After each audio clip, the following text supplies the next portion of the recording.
podcast. We are here at Warehouse 23 for the first show of our 4th season. So thank you for joining us, and thank you to Warehouse 23 for hosting us.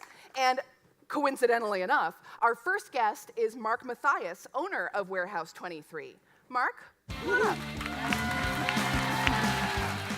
So you guys, Mark Matthias, in addition to owning Beaches Restaurant and Warehouse 23, I don't know if a lot of you know that Mark is also a huge philanthropist in the community.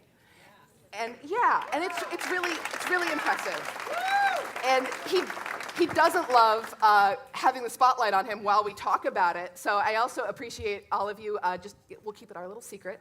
We won't share it around too much.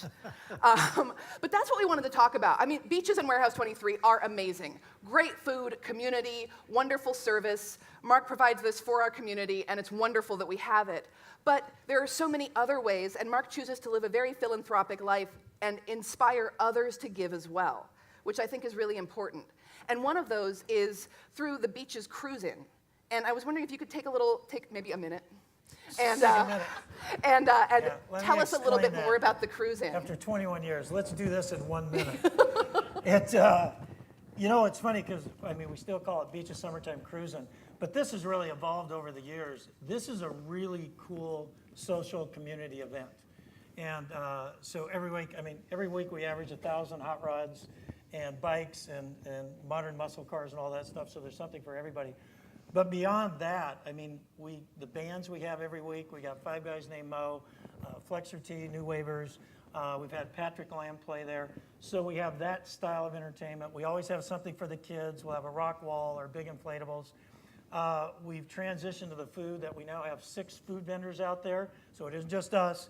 So we've got street tacos and Thai food, and we have a wood oven out there doing pizzas, a smoker.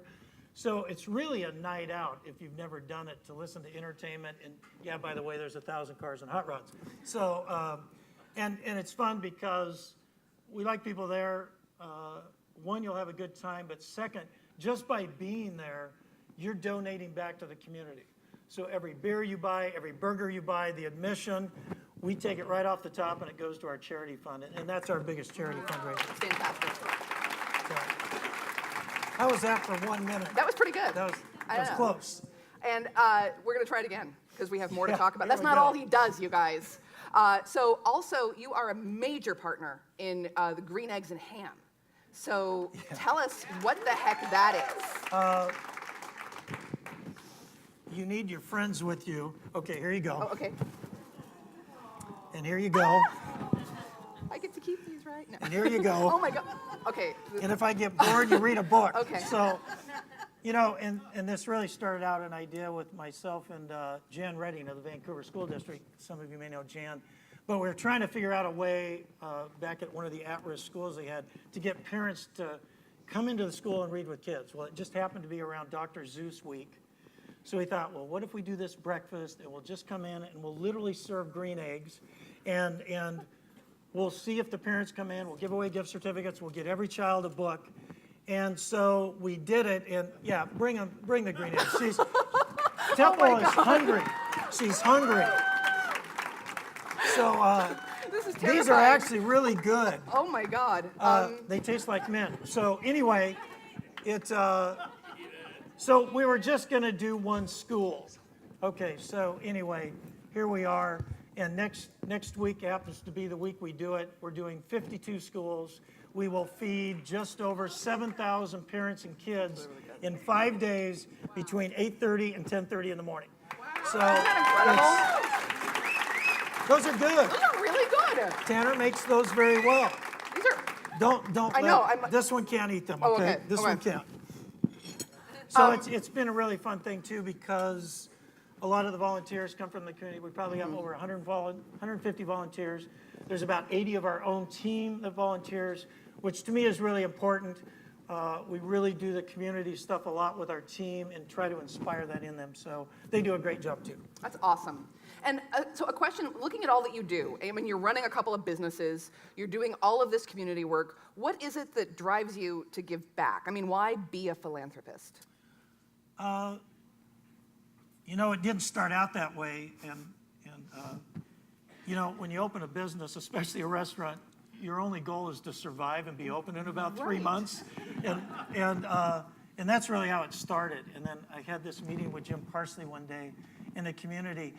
And it's funny, as much as we hear about need in the community, if you're not around it all the time, you really don't get it. And then I got knee deep in it. And then all of a sudden you realize there's things you can do. And we started out with a charity table, and it evolved and it evolved. And, you know, God, we were so happy when we cut our first check for $1,000. And we're a little bit beyond that now. And it's, yeah, it got kind of big on us. And it really is part of our business. But it drives me in that we connect with the community that way. And everything we do is interactive. So we'll do 48 cashback days this year, where we just partner with a charity. They tell you, you come into the restaurant, say you're with that charity, and 50% of everything you spend goes to that charity. And then the cruise-in does that, green eggs and ham. We got our charity table. And all of a sudden it adds up to a fairly sizable number that we've hit our goals from years ago. That's a big part for me. But the real thing that drives me is those memories. It's the little things where you're impacting a child or something.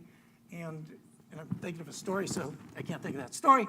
But there's always one story that comes to me that just drives me. And it's important to me. And it was as simple as giving a kid a coat, and you'd swear it was the biggest thing that ever went in their life. That is in my memory, and it sticks there, and it drives me every day. That's awesome. Thank you. Mark, that's fantastic.